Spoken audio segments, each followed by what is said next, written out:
All right, so this is a lighting experiment. As you can see, as I'm walking around my kitchen, my face has more or less wrinkles, depending on the light and where it's coming from.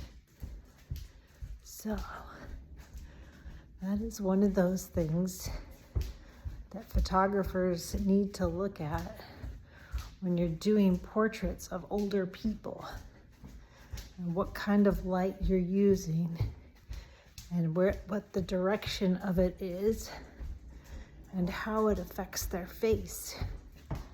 Also, if you look at it from a little bit more above in the different light, it's not quite as dramatic when you see the wrinkles. And you can kind of see how that works.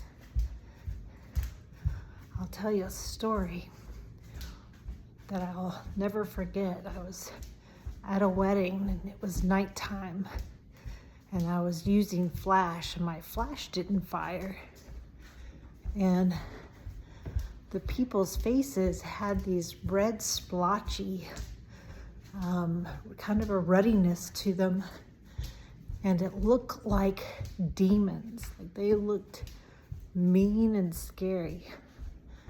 And the look on my face must have been something really strange. And a boy came up to me. He was probably maybe late teens, early 20s, and said, "What was I looking at?"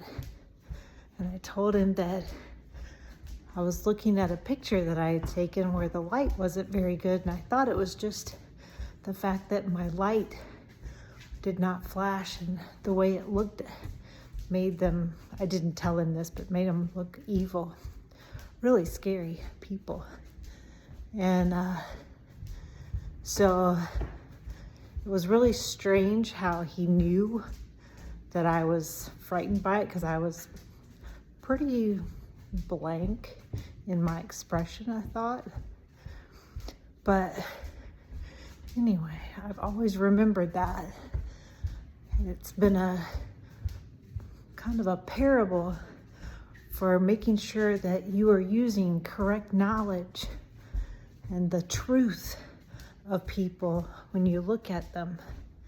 It was dark, and it was the truth that my camera captured what they look like in the dark.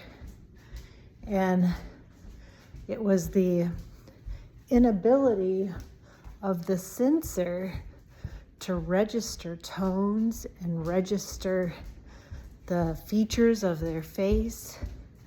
It did not, even though it was accurate, that it was recording the right facts of their face, it didn't have something that it needed in order to see it correctly, and that was light.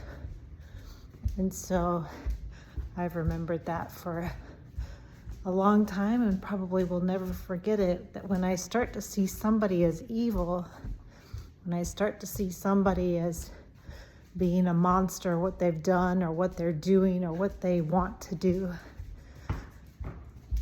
I use the situation that they're in and what options they think they have, and providing light for them by adding some options that are better for both that person and the person that they're upset with makes a big difference. So just remember that light's important when you're looking at an image, and it's not just truth that you need to look at a situation. You need to have the knowledge of the situation and the limitations as to what each person thinks that their options are in those circumstances, and be able to fill in that with more light or more knowledge, more experience, better understanding of what their options are, and point them in a better direction. So that's my 2 cents worth today.